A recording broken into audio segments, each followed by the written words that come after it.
de segundo nivel del programa. La temática que vamos a tratar hoy es sumamente importante e interesante, no solo para nosotros los ortopedistas, sino para todas las especialidades. Se trata del síndrome doloroso regional complejo, atrofia de Sudeck, algodistrofia, neurodistrofia, tienen muchos nombres. Y bueno, es un tema bastante álgico, como vamos a ver más adelante. El doctor César Ríos, que es el que va a estar encargado de la charla hoy, es un médico de la Universidad Javeriana, anestesiólogo de la Universidad de Bogotá, programa de la Fundación San Bogotá, es médico especialista en el dolor de la Universidad de Puerto Rico y se encuentra ahora mismo encargado de la unidad de dolor y cuidados paliativos en el IMAT, el Instituto Médico de Alta Tecnología en Montería. Bueno, doctor, de antemano le agradecemos el tiempo, el espacio, la colaboración con nuestro programa y sin más preámbulos le cedo la palabra para que inicie con la charla. Bueno, muchas gracias por la invitación, hombre, al doctor Pereira y a usted, doctor Pérez, por pues, su atención y su amabilidad para organizar esta reunión. Entonces, pues hoy básicamente lo que vamos a hablar es de síndrome doloroso regional complejo, pero sobre todo o específicamente vamos a hablar de la evidencia del tratamiento de esta patología o de esta enfermedad. Digamos, con respecto a qué es fisiopatología y demás, eso está por fuera del alcance de esta reunión. Si hay alguna pregunta en la mitad de la conversación o del tema, por supuesto me pueden hablar en ese momento, no hay que esperar hasta el final. Entonces, pues básicamente, sí, de manera resumen, pues el síndrome doloroso regional complejo normalmente es una entidad que da casi siempre en postrauma, no necesariamente posquirúrgico, muchas veces simplemente es postfractura, de hecho la gran mayoría de los casos es postfractura, y casi siempre en fractura de miembro superior, o sobre todo distal, muñeca y tobillo también. Hoy en día, digamos, los criterios diagnósticos son los criterios de Budapest, y nada, basado en eso se hace el diagnóstico. Hay que tener claro que para hacer los criterios diagnósticos de Budapest, no necesariamente cuando uno ve al paciente los criterios tienen que estar todos, sino lo importante es que los haya tenido en algún momento. Y esto es particularmente importante porque muchas veces sobre todo las personas, los ortopedistas que no fueron los que operaron o que no fueron los que vieron la primera parte, llegan a ver los pacientes 1, 2, 3 años después, algunas veces no tienen todos los criterios para cumplir de Budapest, pero el paciente sí los tuvo al principio. Y ellos llegan y les muestran en el celular, mire cómo estaba yo al principio, y estaba con el cuadro pues típico, pero ahorita ya no, y de pronto ya llegan en una fase fría, y eso no significa que no lo tengan, sino que pues no están cumpliendo los criterios ahora, pero lo tuvieron en algún momento. Entonces, ¿cuáles son las opciones de tratamiento? Así como, digamos, como muchas enfermedades antiguas, porque esto se describió hace casi más de 100 años ya. Al principio todo el tratamiento se hacía más o menos lo que a cualquiera le parecía. A mí me parece esto, a mí me parece lo otro, cada cual hacía como quería y no había ciertos criterios para organizarlo. La evidencia fue saliendo poco a poco y en la medida en la que fue saliendo poco a poco, pues fue como estandarizándose un poco, fue estandarizándose el tratamiento. En 1997 es cuando empieza la evidencia real, ya con experimentos clínicos bien hechos. El primero es en bifosfonatos. Todo arranca con experimentos pequeños de 20 pacientes solamente. Pacientes se les daba alendronato o placebo diario por 3 días. Y se evaluaba dolor, edema y mejoría en los arcos de movimiento que fueron clínicamente significativos comparados contra el placebo. En ese entonces todavía está bien comparar las cosas contra placebo porque no se sabía bien qué funcionaba y qué no. La mejoría de los bifosfonatos es clara en los pacientes con síndrome doloroso regional complejos, pero sobre todo en los pacientes que están recién empezando o los que están en lo que llaman la fase caliente, o en ese entonces se le hacía mucha gamografía ósea a los pacientes, entonces alcanzaban a ver alteraciones en la gamografía ósea o alteraciones pues en la osificación. En esos casos en especial era cuando mejor funcionaba. No solo funciona el alendronato, hay varios otros experimentos clínicos con otros bifosfonatos que también han demostrado que sirve y hoy en día se considera un tratamiento bueno, óptimo y que debería empezarse de manera temprana. Entonces, para efectos prácticos, bifosfonato tiene chulo, es una de las intervenciones que sí debería hacerse temprano. En 1999 hay otro experimento clínico muy interesante que es de vitamina C. Este ya no es para tratamiento, sino es para profilaxis. 123 pacientes que tuvieron fractura de muñeca a los que se les hizo tratamiento conservador, o sea, no quirúrgico, pero que se le utilizaron a recibir vitamina C 500 miligramos al día o placebo. 500 miligramos es una dosis normal de la que se encuentran en el típico Cevión, para que hagan un ejemplo. Todos los días una cápsula por 50 días y seguimiento 1 año. Después de 1 año, los que recibieron vitamina C, solo el 7% hicieron un síndrome doloroso regional complejo, que en ese momento se llamaba de otra forma, y el 22% de los del grupo placebo, pues lo hicieron. Hay una diferencia, digamos, claramente significativa y pues yo creería que sobre todo los ortopedistas que vean fracturas de muñeca, si no hay ninguna razón para no hacerlo, es buena idea darle vitamina C a los pacientes para que por lo menos disminuya el riesgo de que les dé. No es un tratamiento para la enfermedad, pero es una profilaxis. Entonces la vitamina C también tiene chulo y es una buena idea hacerlo. En el 2000, y esto es importante porque la terapia física antes del 2000 se usaba y como les digo, se viene usando hace muchos y muchos y muchos años. Sin embargo, pues no había un experimento clínico bien hecho que sustentara su uso. En el 2000 alguien lo hace o alguien lo publica. Básicamente 135 pacientes con síndrome doloroso regional complejo tipo 1, que si se acuerdan, el tipo 1 es en el que no se documenta lesión de un nervio por lo menos importante o con nombre. En el de tipo 2 es en el que sí hay una lesión nerviosa. Y los pacientes se dividen en terapia física, otros en terapia ocupacional y otros en un grupo control, que en ese caso, grupo control son pacientes a los que solamente los ve trabajo social. Se mide una escala que es el ISS, que va entre 5 y 50 y donde consideran que 5 es el mínimo para poder tener algo clínicamente que valga la pena, y terapia física mejoró en 6. No parece mucho, pero pues es clínicamente significativo contra placebo. Terapia ocupacional no mejora el ISS, pero sí mejora las habilidades que los pacientes pueden hacer con su extremidad comparativa. Digamos que esto es bastante, con su extremidad afectada, perdón, digamos que esto es bastante obvio porque pues de eso se trata la terapia ocupacional, en aprender a usar digamos, lo que tienen en contra, pero aprender a usarlo a su favor.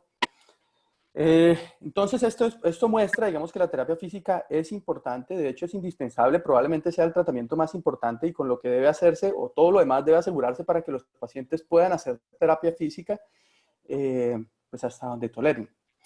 Entonces, terapia física también tiene un chulo y es muy buena idea usarlo, de hecho, creería yo que es muy mala práctica no usarlo. En el 2000 aparece, digamos, el primer estudio ya con una intervención, digamos, que va a terminar siendo un pilar fundamental en el manejo del síndrome doloroso regional complejo, que es la neuroestimulación espinal. Con 54 pacientes de síndrome doloroso regional complejo tipo 1 de más de 6 meses. Esto, digamos, en ese entonces no se usa a pacientes recién empezados, sino pacientes que ya habían fallado muchos tratamientos. Y muchos tratamientos es lo que en ese entonces se hacía. Terapia física, bifosfonato ya se estaba haciendo, usaban calcitonina, eso después no sirvió para nada, pero se hacía. Bueno, y otro poco de cosas que se hacían y ya habían fallado a todo.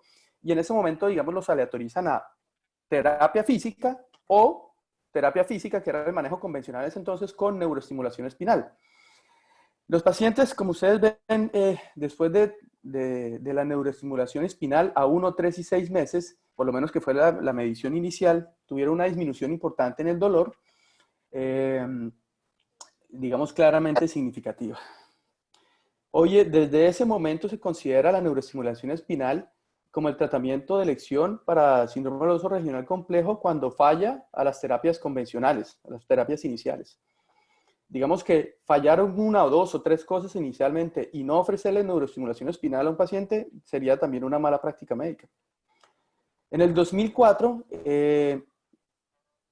digamos que también esto es algo que se venía usando hace mucho tiempo, que es lo que llaman los bloqueos de Bier. Para los que no conocen qué son los bloqueos de Bier, es básicamente poner un torniquete en un brazo o en una extremidad, en un miembro superior, la extremidad afectada, se le drena la sangre que tiene en el sistema venoso, se pone el torniquete y después se inyecta dentro del sistema venoso lo que sea.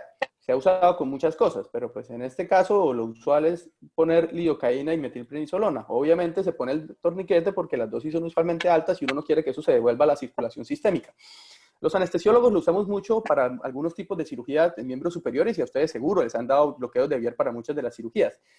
Pero entonces, digamos, en ese momento técnicamente parecía una buena idea meter allá adentro lidocaína y algún antiinflamatorio, porque se suponía que si era una cosa localizada y tenía bastante inflamación, pues eso debería generar algún tipo de respuesta bastante importante. Se midió dolor, rangos de movimiento y cambios en el volumen de la extremidad. Los pacientes se hospitalizaron, se les hizo el bloqueo, se les hizo varios, 3 en total, y durante todo ese tiempo se les hizo terapia física, porque como les decía, la terapia física es la clave del tratamiento. Entonces todas las cosas se deben enfocar a poder hacer la terapia física. Sin embargo, no hubo diferencias entre los grupos ni una semana ni 1.5 meses después, que fue lo que se midió. Por lo tanto, el bloqueo de Bier se considera una mala idea. y hoy en día no se hace básicamente, pero pues siempre hay gente con ideas y con respecto al bloqueo de Vier, eso lo han intentado meter de todo por ahí, he visto gente que echa bupivacaína, lo cual es terrible, pero pues hay gente con ideas. Entonces no se hace para manejo del síndrome doloroso regional complejo, bloqueo de Vier con nada. En el 2004 sale digamos un estudio como raro, porque es con oxígeno hiperbárico, 71 pacientes. Sin embargo, y esto sí, digamos, es lo raro de este estudio, y es que básicamente ningún paciente ni tuvo tratamiento previo, ni les ofrecieron ningún tratamiento previo, ni nada. O sea, era básicamente hiperbárico versus nada, lo cual es muy raro porque pues ya había bastante evidencia con bastantes otras cosas, y cada vez que uno va a hacer un experimento clínico tiene que compararlo por lo menos contra la mejor evidencia posible, y no lo hicieron con nada. Entonces, básicamente se considera mala idea, hoy no está dentro de ningún esquema de tratamiento el oxígeno hiperbárico, capaz que si lo estudian después puede funcionar, pero pues en este momento negativo. En el 2004 también se empieza o se hace un experimento clínico con gabapentin. Esto es importante porque los gabapentinoides, el gabapentino, la pregabalina, están dentro de los esquemas de tratamiento de dolor neuropático para muchas enfermedades. Y desafortunadamente, sobre todo el gabapentin no tiene evidencia para casi nada. La pregabalina tiene algo más de evidencia, pero el gabapentin es muy pobre la evidencia para todo. Y desafortunadamente pasan cosas como estas, que todo el mundo usa gabapentin para lo que sea, pero cuando alguien lo estudia, resulta que el gabapentin no funciona para lo que lo estudian. Entonces, este es uno de los ejemplos claros del gabapentin, que parecería inicialmente, digamos, una buena idea. Tiene dolor neuropático, el síndrome doloroso regional complejo da un montón de dolor neuropático, demos gabapentin. Pero cuando hacen los experimentos clínicos no funcionan. Este es un experimento, 3 semanas, lavado 2 semanas y otras 3 semanas de tratamiento, gabapentin contra placebo, evaluaciones a la tercera, quinta y octava semana, y básicamente no hay diferencias en dolor, un poco en la percepción del efecto, pero eso probablemente se deba más a que el paciente siente que está en la rama del gabapentin por los efectos secundarios, pero no tiene ninguna diferencia en dolor, y técnicamente es una mala idea dar gabapentin. No se debería dar porque hay evidencia en contra, básicamente. En el 2006 viene otro, digamos, de los que normalmente desde hace mucho tiempo se usan, y ustedes probablemente los han usado desde antes del 2006, y son los corticoides. Ese es uno de los que tiene, digamos, bastantes versiones. Hay pacientes, hay estudios que les ha ido bien, hay estudios que les ha ido mal. Este específicamente en síndrome doloroso regional complejo después de una ACV les va súper bien, con una mejoría muy significativa comparado con el placebo. Parece ser que lo importante de los corticoides es darlos temprano y darles en unas dosis respetables, porque pues prednisolona 40 miligramos por 2 semanas y luego 10 miligramos, digamos, semanalmente se va bajando hasta llegar al primer mes. Es una dosis bastante respetable de corticoides durante un mes, y parece ser que así funciona, y funciona bastante bien. De hecho, yo lo consideraría una buena práctica.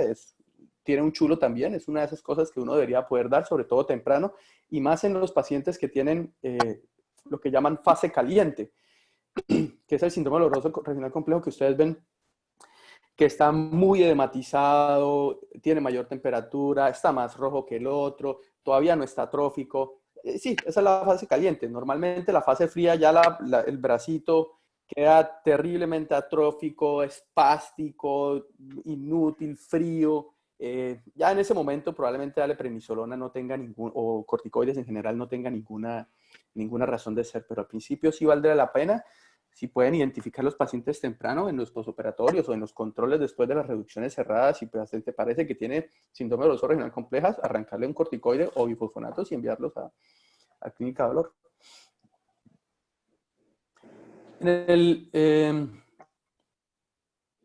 Este es un poco más reciente porque los bloqueos que hacemos en clínica de dolor para síndrome doloroso regional complejo también inicialmente tuvieron un auge muy bravo, y antes del 2000 básicamente no existía paciente con síndrome doloroso regional complejo a quien no se le hiciera un bloqueo, ya sea simpático, cervical, lo que llaman un ganglio estrellado, o torácico, que es bien arriba entrando por detrás, o lumbar.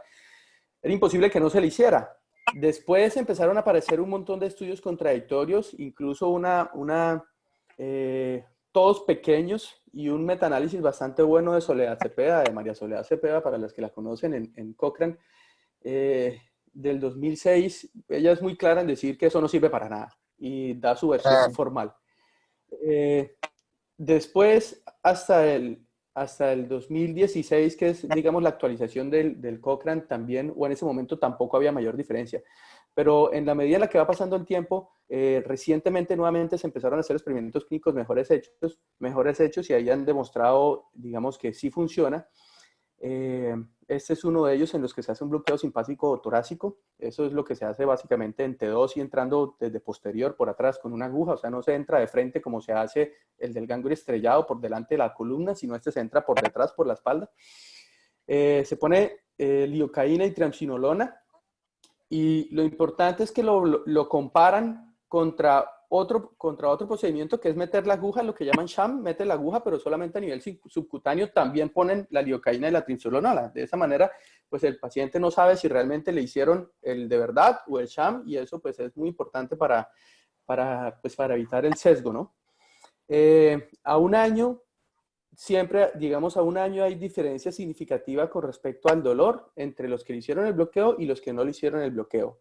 En el primer mes, aunque ustedes ven en la gráfica que disminuyó, digamos, el dolor, que es el grisecito clarito con respecto al otro, no es significativamente o no es significativa la diferencia, pero parece estar relacionado eso con el hecho de que finalmente a los del control también les pusieron corticoide subcutáneo, y de alguna manera los corticoides se sabe que sirven para el síndrome del oso regional complejo, entonces eso puede haber tenido algún efecto para que ambos mejoraran. No alcanza a ser significativo, pero pues ya a un año, no hay, digamos a un año, cuando ya el efecto del corticoide obviamente no pasa o no existe, todavía hay diferencia con respecto al bloqueo, y por eso digamos que la gran mayoría de los especialistas que ven síndrome del oso regional complejo en algún momento les van a hacer un bloqueo simpático a los pacientes. Y ojalá con el objetivo de que sirva para que el paciente pueda hacer más terapia física. Entonces, básicamente el bloqueo también lleva un chulito, es una de esas cosas que se debería poder hacer. En el 2009 aparece uno con ketamina. La ketamina también ha estado mucho tiempo pues en boca de todos, pero lo mismo, no había estudios realmente bien hechos. Esto es básicamente 60 pacientes que los hospitalizan y les ponen una infusión que dura 4.2 días en promedio, ellos más o menos lo hacen así, y evalúan el dolor a las 12 semanas. Digamos, si ustedes ven entre esas dos líneas de dolor, la de abajo es la ketamina, obviamente, claramente pueden poner ustedes desde lejos un láser ahí entre esas dos líneas, lo que implica que la diferencia sí puede ser significativa. Valdría la pena, sin embargo, hay que tener en cuenta que la ketamina da un montón de efectos adversos. Pues yo no sé si algunos de ustedes han visto ketamina o han visto usar ketamina. Digamos, no antes de anestesia, porque pues antes de anestesia no pasa nada, el paciente es anestesia, pero para manejo del dolor, algunas personas empiezan a ver cosas raras, y la descripción más usual cuando uno habla con ellos es que describen algo así que parece como la guerra de las galaxias, como un montón de colores, rojo, verde, así por todos lados, y pueden tener sueños muy, digamos, muy exagerados, incluso pesadillas terribles. Entonces, la ketamina eso les da, y les da a casi todos. Uno tiene que estar preparado para, en lo posible, manejarlas, incluso ponerles benzodiazepinas muchas veces, no solo para sedarlos, sino para intentar hacer que se les olvide el episodio, digamos, tan dramático. Pero puede funcionar. Estas son dosis, digamos, no tan pequeñas, 5 a 30 miligramos por hora, y ascendiendo progresivamente. No es una dosis despreciable, es lo que se usa también en el burst de ketamina para cuando los pacientes tienen tolerancia física severa a opioides. Sin embargo, sí es cierto que mejora el dolor, pero no mejora la funcionalidad, y puede estar ahí como entre las alternativas cuando uno ve que varias cosas le empiezan a uno a fallar dentro del tratamiento. Yo lo tengo como un chulo también, y es una buena alternativa. En el 2013 se hace un estudio con infliximab, lo cual en teoría lo mismo parece ser una buena idea porque digamos hay un componente inflamatorio importante al principio. Sin embargo, tuvieron problemas muy severos con el reclutamiento de estos pacientes. Llegaron solamente a 13 pacientes, les fue muy mal, y los poquitos pacientes que hicieron no hubo ningún tipo de diferencia entre los pacientes y el placebo. Básicamente tiene una X, es uno de esos medicamentos que no se usa o no se considera todavía de ninguna manera. En el 2014 también se hace un estudio con lenalidomida, es uno de los medicamentos que se usa mucho, lo van a ver en mieloma múltiple. 184 pacientes, es digamos un número bastante bueno de pacientes, 10 miligramos por día versus placebos hasta por 12 semanas. Sin embargo, no tuvo ninguna diferencia ni en dolor ni en funcionalidad, lo cual lo hace básicamente un estudio positivo para una recomendación en contra. Entonces, no se usa lenalidomida para manejo de síndrome doloroso regional complejo, a pesar de que en teoría debería funcionar. Si la teoría es uno, pero el experimento clínico demuestra lo contrario, lo que vale es el experimento clínico. Entonces, no tiene uso para esto. Y así llegamos al fin de los tratamientos, de las cosas que se usan para tratamiento del síndrome doloroso regional complejo. Por supuesto, estoy abierto a preguntas y a comentarios y lo que podemos charlar ahí entre todos.